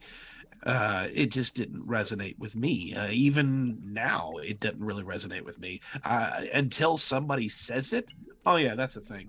That's really where my brain is. It has not connected until someone else says it. I'm like, oh yeah, that's a thing. So it's a B for me. Honestly, I feel like if they would have went on to season 2, this could have been one of their catchphrases. Because Dee was still young. He could have had more bullies, or it could have just even said that to Alphie. Just like, I could have just hit me, and I'm gonna tell mom, something like that. I don't know. Mm-hmm. But and say it the same way too. Yeah. Since she's so bad, you want to take something of mine? Hit me. I'm gonna tell mom. Something. But hit me. I feel like that could, maybe it's just because of that one scene is what for some people makes it like this is its own show, and that one scene probably is something that, so I think that one scene is something that just you think about the whole show in that one little moment. You can literally like this episode and maybe one more episode, you could just be like, yeah, if you want to watch the show, want to know what it's about, maybe this is one of the episodes to play, because this is just how the show, this is the dynamic of the show. Basically Dee has a problem, Alphie and Goo try to help him, while Alphie and Goo try to do their own thing. So man, Alex, you kept us from the Splat Attack pantheon. I'm sorry. I'm sorry. Maybe your tone will change when we do a formal episode review. And it might, but I think the problem is it was ruined for you before you even got into it, because I saw it in its pure form back when I was a kid. So I had time for the nostalgia to marinate. Since I'm sure I had seen it as a kid, as many times as it was on TV, and I never missed it when I knew it was on. But this one's gone. I have no childhood memory of this episode for some reason. I don't know why, but I don't. That's fine. I respect your opinion. So the nostalgia didn't hit you? Yeah, no nostalgia on that episode, unfortunately. But again, it's not a bad episode. It just didn't hit me in the feels as it had so many others. Well, I mean, on that punchy note, let's recap our ranking grades real quick, and then give the series rating overall before we jump into our segment of the episode. So going back to the top, with the quest for Kendall's autograph, aka the charity, I gave it a triple S, Alex gave it a triple S, and Prime gave it a C. So interesting, we start and end with episodes that are really strong for two people, but not so much for the other person.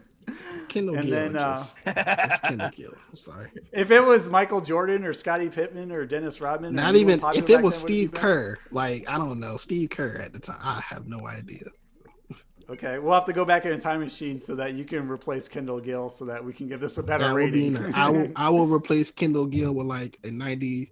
What was this, 90, 94? 94. Yeah. That's why I'm wearing the Green Day shirt, because it came out that year. I will replace him with like a Grant Hill or somebody. I don't know, somebody. Okay. Somebody that's young still. So this one we give triple S, and C, and then the Joke's on You, which is the Practical Joke War. Also, I gave this a double S. Alex gave it an A, and Prime gave it a B. Sensitive Goo, which is also the Weekend Aunt Helen Came, I gave that one a B. Alex gave that one a B, and Prime gave it a C. Real Men Don't Wear Tights, aka the Robin Hood play, I gave that one an A. Alex gave that one a B, and Prime gave that one an A. Hit the Open Man, which is also the basketball tryouts, I gave that one a double S. Alex gave that one an A, and Prime gave that one a B. For A Stranger Among Us, we all gave it a C, oddly enough. For Partners, which is also known as Dee Dee's girlfriend, we all gave it A's. For Dee Dee's haircut, Alex and I gave it a double S, and Prime gave it an A. For Nobody's Baby, which is also known as Dee Dee Runs Away, I gave it a C, and Alex and Prime gave it B's. For Dance, aka Donnell's birthday party, I gave it an S, Alex gave it an A, and Prime gave it an S. For The Surprise, I gave it a B, Alex and Prime gave it A's. For Candy Sale, I gave it an S, Alex gave it an S, and Prime gave it a B. And lastly, for The Bully, I gave it a triple S, Alex gave it a B, and Prime gave it a triple S as well. So surprisingly, there were no D's or F's here. And there were a couple of instances where we all had the same grade. Which just goes to show there really is no bad episode of My Brother and Me. There isn't. Yeah. There isn't. Well, the snake episode, but even that's not awful. That's not like akin to Muscular Beaver 3 or the Guts S&S game, which I gave F's for. It's probably the weakest of the series, but I wouldn't really say it's a bad episode. It's still solid. Yeah, right. But then when we're ranking all of them, you're like, okay, well, this one is obviously. But yes, no, it's not bad. Not bad by imagination, but. So with that being said, what would you grade the series overall? Oh, I'll give this a B. Okay. B or I'll stick to a B. It's like it's not perfect, but they didn't give it time to grow. I'm gonna give this one an A, Splatsulent. I think overall, I graded most of these higher than the others, and maybe I might be biased, or maybe I just give out high grades easily. I'm not really sure, but I do know that I love this episode. I mean, I love this series, and I love revisiting it. And every time I watch it with my fiance or my siblings, we always laugh at it, at the dialogue or like some of the situations, and it just really brings us back to a fun, memorable time when we grew up. And I didn't expect to enjoy the show or even get into it when I first saw it premiere in 1994, but I'm pleasantly surprised that it's still a part of my life today. So for that, I gotta give it an A. And I don't really have much to add that you haven't already said. Yes, I fully agree. I give it an A as well. I loved this series as a kid, and I still love it now. I was really afraid that this show was going to fall into that Nickelodeon purgatory where you've got no DVD releases of it, like All That and Welcome Freshmen and things like that. So when they finally did do the Amazon DVD burn, I was really, really happy, and I had to get on that ASAP. Now they don't have them available anymore. Me too. Unfortunately. There for a while, they had them available for Amazon download. They still might have some, I don't know, but it's still not on Paramount Plus, which is a crime. But it was a fun show. It was a very fun show. For doing the traditional tropes that you'd see for sitcoms was well done for kids. And that's their target audience. And obviously it connected with their audience because every single time this gets brought up, people come out the woodwork in the comments section of how much they loved this show as a kid. And it's still surprising to how many people that this is only 13 episodes, because there will be people who swore there's got to be more episodes in this because this thing was on TV for a long time, because it reran forever, but it was the same 13 episodes. Yeah, who knew it could get so much oomph out of just a small offering? And obviously it's like too late for like a reunion or anything like that because of, where most of the actors went and the directors and some people passing away. But, I think there could be a potential for reboot if enough people see the possibilities in here to like, I don't want to say modernize it, but like somehow adapt it where it still feels faithful to the original. I think that a possibility exists. It's just up to see who would actually want it and how it would be executed. But in regards to the DVD before, I actually have it right here that you guys got to check out. And I jumped on it as well as soon as I saw it as a Amazon made on demand DVD, because I knew those things don't last long. And like around 2019, 2020, they phased all of them out. So, that was just one of those moments where I'm like, quick, get all the DVDs before they don't have them again. And that was one of them. And it's one of my more treasured Nickelodeon DVDs in my collection as a result, just because of all the special instances and the moment in time where it became a thing for kids. And I'm going to give one shameless plug, but I had the great honor to be able to interview Jim Coleman, who was Roger. I got to do an exclusive with him. It was actually my last exclusive that I had done because Splat Attack has taken pretty much most of my focus, so I haven't really gotten to do exclusives as much. But I had tried for a while to get a hold of him, and when I finally did, he was very fun. His daughter got in on the in the comments section and the questions, and that was really fun. But I will leave a link in the description if you'd like to see the interview that I had with him, where he goes into some of his memories about filming the show, My Brother and Me, as well as the rest of his career. But we do spend quite a bit of time talking about My Brother and Me, so check that out. That's awesome. Yeah, I'll definitely check it out after this episode too, because I'm curious to see what he's like after all these Very years. Sweet. And how he remembers sweet, it. man. Yeah. Hopefully we can have him on the podcast for an episode review, like a more Yes. detailed one instead of just the ranking. Cool. Any final thoughts before we jump into our segment for today? I'm good. I don't got no final thoughts, See what's going on. You don't need me to hit you. I was gonna say that when he said, "I wonder what the dad is up to," but I didn't want to keep it going. He's like, drinking Goo Punch all day, every day. All right, that's enough silliness. Let's jump into Say What. Say what? Say what? Say what? Say what? Say What? So for Say What, we're going to do a round of, quotes from the show, and Prime and Alex are going to guess who said it, basically. And I'm going to keep points just for fun, and, we'll roll right along here. Let me just get a pen so I can actually write it down and score. All right, I'm back. Got my writing stick, and I'm ready to go. So basically just like buzz in or raise your hand or however you want to chime in on Zoom. And, Headbutt. Whoever. No. If you want, you just might break your camera. I'll break the microphone is what I'll end up doing. So I'll say it, and whoever rings in or buzzes in first and gets it correct, they'll get a point. We're not going to do a tiered point system like Think Fast to make the grade.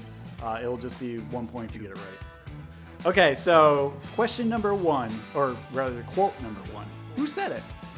I don't like any girls except Melanie. Did you buzz in there? Any idea, Brian? I think there's Alphie trying to suck up to Melody to get something like money or something. I think that was Dee Dee on the episode, the Partners episode, because they were all ragging him about he had a girlfriend. I don't like girls. Well, the answer is Dee Dee from the Partners episode, so there you go. I don't like any girls except for Melanie. 1 point for Alex. Quote number two. It's not ugly. It's ugly. I know that one. Prime, do you know? I might as well let you take it. You can take it. That's my favorite quote. That's Alphie. I forgot what the episode was, but he says it a couple of times. I think it's from It's ugly. As a matter of fact, it's ugly. See that one. That one sticks with me more than hit me. Yeah, it's very similar to when he says it's not stinky, it's stanky. Stanky. Yeah. Yeah, very similar. I like that. All right, 2 points, Alex. 0 Prime, but you can still catch up. Okay, hands on your bars for this one. Quote 3. Don't hold your breath. To give Alex a bone, I'm gonna go out on left field and say the dad, even though I know the dad didn't say it. I want to do a comeback. Okay.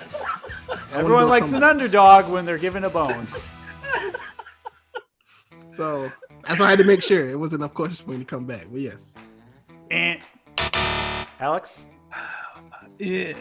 Melanie. Donnell. Which is it? Donnell. All right. Donnell is correct. And his mom. Okay, I was just going to say that. Okay, Yeah. so it's Donnell and 4. his mom. Don't hold your breath. Don't hold your breath. Is that 4? No, don't count the Okay, bonus. 2. Okay. It's 3. So you're 3-0. You're up 3. Just know that you're up 3. So. All right, Okay. come on, Prime. Okay, moving on. Quote number 4. Play nice, you two. Quote 4. Who said it? I love birthday parties. You get to eat all the ice cream, cake, and candy you want. All right, come on. Prime. I don't. It It would just be pure guess on my end. I don't know so what. I forgot what his name is. The kid with the glasses, though. Can you give me anything on that? I mean, if name? it's him, I would I say. said I look- Donnell's It's not friend, Donnell. right? Yeah. It's the one I look like. Brad Wilson Jr. Yes. I really forgot. I forgot his name. Is it not Harry or something? Harry's correct. You said it. Oh, so I'm okay. giving you the Nice. point. Okay. I was trying to get that out of you. I love birthday parties. You get to eat all the ice cream, cake, and candy you want. Yeah. Yeah, he loves ice cream more than girls, apparently. And I also love ice cream, as I mentioned in our Salute Your Shorts episode, so go figure. Quote 5. Who said it? Miss Plackman, that dental game? Please. I'd rather have that lame Fuzzy Wuzzy game. Come on, at least throw in Street Brawler. Prime. Is that Goo? That is Goo. He hates that game. Miss Plackman, that dental game? Please. I'd rather have that lame Fuzzy Wuzzy game. Come on, man. At least throw in Street Brawler. Prime 2, Alex 3. Who's next? All right. Quote 6. Yeah, we still got some time. 4 questions left. Okay, who said this one? This is a long one, so pay attention. I'll just tell him you said no. He'll understand. But then what if he doesn't understand? He'll be hurt that my best friend dissed his cousin, and then Tracy will never talk to him again, and then Tim will never talk to me again, and then I'll be sad and never talk to you again, and then I'll fall into a deep depression because you ruined 3 lives. Who said it? Alex? That's Dion. That is indeed Dion, and yes, I had to do that because it's the most grating, irritating thing she does on the show that I can't stand is the whole slippery slope. Yep. What Yep. if negativity? I'll just tell him you said no. He'll understand. Sure I will. But then what if he doesn't understand? He'll be hurt that my best friend dissed his cousin. And then Tracy won't ever talk to him again. And then Tim won't ever talk to me again. And then I'll be upset and won't ever talk to you again. And you'll fall into a deep depression because you ruined 3 lives. Okay. So yeah, you get that one. Alex 4 to Prime 2. All right, number 7. Who said it? Did I ever tell you that your presence gives me an urge to hurl?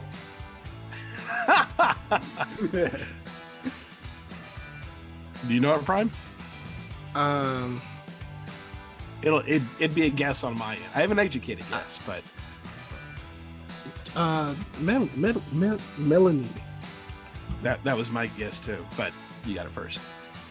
Prime got it. Melanie from the Candy Sale episode. Nice. In response to Goo. Did I ever tell you that your presence fills a room with sunshine? And did I ever tell you that your presence gives me the urge to hurl? Okay, Alex 4, Prime 3. Still Right. anyone's game. Got a game. I like this. This is actually competitive. Let's see. Quote 8. Who said it? Memory. While I remember the time your Uncle Lawrence and I entered a pie eating, isn't that chicken tasty? This is a trick one because 2 people said it. Well, Alex. Well, the first one was Roger because he was the only one that told the Uncle Lawrence stories. I'm gonna guess the mom, Jennifer, because she was the only one who was ever interested in his stories. Yeah, you got it. Roger Hey! and Jennifer Parker from Hit the Open Man episode. Memory. Well, I remember the time your Uncle Lawrence and I entered a pie eating country. Isn't this chicken tasty? Alex is 5, Prime is 3. All right. Quote 9. Who said it? Did you say water? Oh, I've got plenty of water. 25 cents a glass. Kim Whitley, I think, was the actress's name for this Yes, character. yeah. But I don't know the character's name, but no, it's the comic book store owner, because she's always everything. Kicking them out. Well, but everything, charging for everything. Yeah, you want a glass of water? Sure, here's a glass, 25 cents. She's literally the Mr. Krabs of this show before SpongeBob. I mean, they did literally sit down and have a full meal, and then they put it in their pockets and like, we don't got no money. She was like, that was the prank episode, wasn't it? Whenever their mouths were hot or something. Yes, that's exactly where that quote was from. Yeah.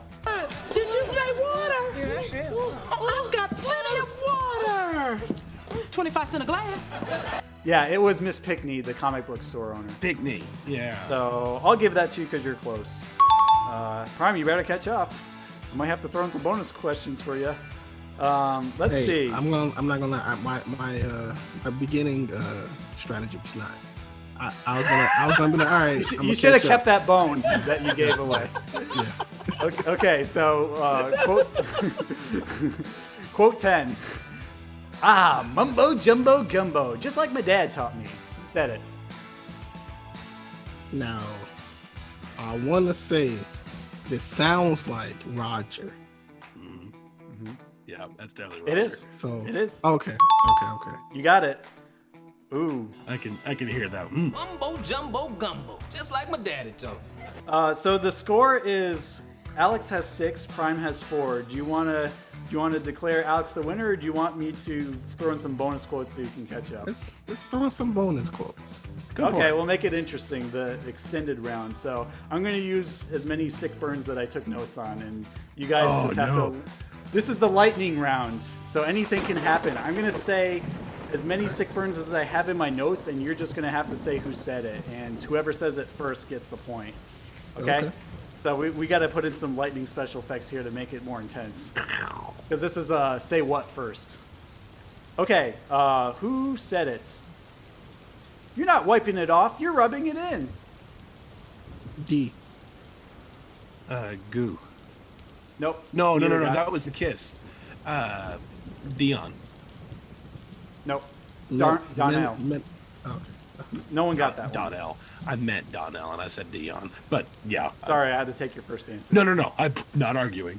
Okay, next one. Another 6 burn. Since you're a playboy now, maybe you need to leave these clowns to hang with us.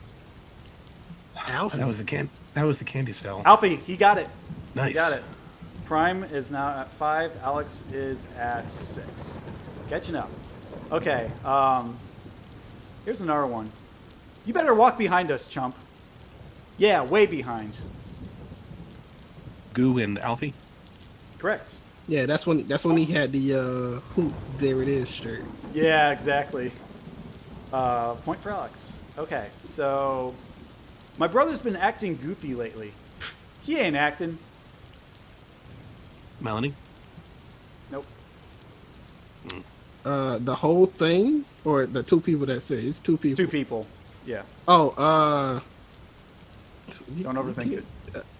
No, I wouldn't say it's Alphie and Goo, but if it was Dee Dee, who would Dee Dee be talking to? Like, who would respond like that? So. Yeah, it was Alphie and Goo. Yeah. Okay. Be like me. I'd rather be on punishment. This is 2 people again. Melanie and Alphie? Ding, ding, ding. You got that.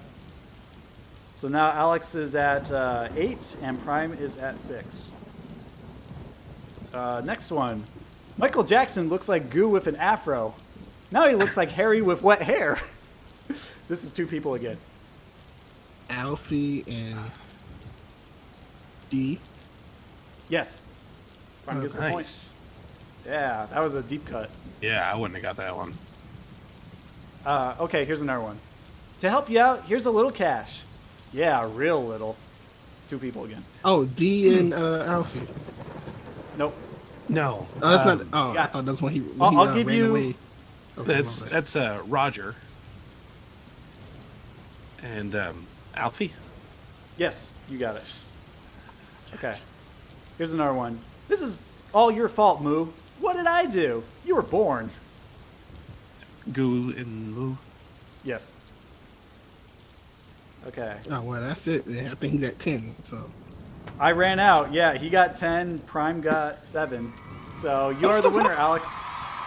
Defending champion. You won our first lightning round of Say What? Who would have thought? Another Splat Attack first. It was the first lightning round. That was fun. Yeah. Maybe I'll have to do more of those in the future to spice things up. But I'm sure we're both all three of us are very tired of talking about My Brother and Me now after reminiscing about the entire series. So let's close this bad boy down, shall we? Before I make some more embarrassing 90s hip-hop puns. So, Slimesters who are listening or watching at home, which My Brother and Me episodes rise to the top and sink to the bottom for you? Let us know via email at splatattack2021@gmail.com or DM us on Instagram at splatattackpodcast, or even send us some comments in the comments section of YouTube at Splat Attack Podcast channel. Thank you, Prime, for being here today. We had a blast. Thank you. Finally having you on the podcast and going over the show with us. Is there anything you'd like to plug before we head out? No, seriously. Just follow the podcast Prime Nostalgia. Listen to it first, then follow it. We're on hiatus, coming back, and follow KVNG Prime Time, and that's it. I'm keeping it short, so just okay. Short and sweet. Love it. Short and sweet.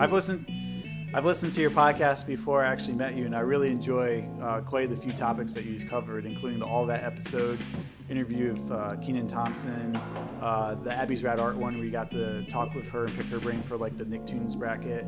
A lot of great stuff there. So guys, if you haven't heard of Prime Nostalgia, definitely check their stuff out. It's worth your time. Great show. There's lots of various topics. Like one day we could be talking about a movie, next day we could be ranking, like this ranking. Yeah, similar like this. Whatever. So yeah, it's up and down, depending on whatever I feel like that week or whatever we feel like coming up with. So yeah.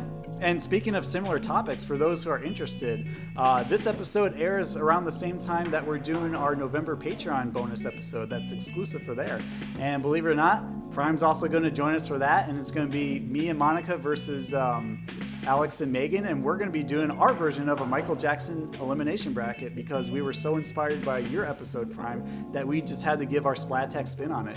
So we can't wait to see all you there and see how it turns out as the #1 music video of Michael Jackson's vast library. See which one makes it to the top. Even on ours, we had maybe 6 or 7 that didn't even make it. So yeah, I know there's so many to consider, but we picked 26 music videos, and we're gonna see what what gets there. And if you want to prepare for it, Slimesters, check out their episode of the Michael Jackson elimination bracket so you can compare and contrast the two. And I think that's part of the fun. All right, with that being said, Alex, will you drain the slime tank for us, please? Aye, go Captain. Don't forget, you promised to play Fuzzy Wuzzy with Dee Dee and Prime today, so you better bust out the board. Oh man, not that kitty game again. That's whack. Prime, you want to help me out here? Do you want to play with Dee Dee instead? Get me out of this? I think it's just you, man.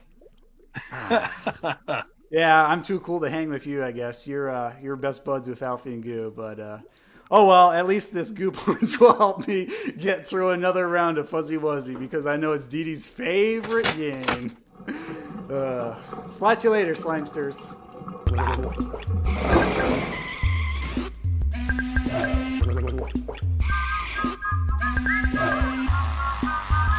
Reprise the theme song and roll the credits. Hard to believe, folks, but it's time to say goodbye. Nighty-night. Hey, check us out next time for more adventure and another great legend of the Hidden Temple. What'll we do till then? Chill for a couple. We'll be back. You're on, Nick. And it was time for the superhero to move on. I declare this meeting of the Midnight Society closed. Bye-bye. We heard you were lip-locking with that female Rugrat. I'm kind of impressed. I didn't think you had it in you, kid. You're a jerk, Goo. At least I'm not the poster boy for Bifocals R Us. So, Kendall, what's your favorite ice cream? You think you're so bad,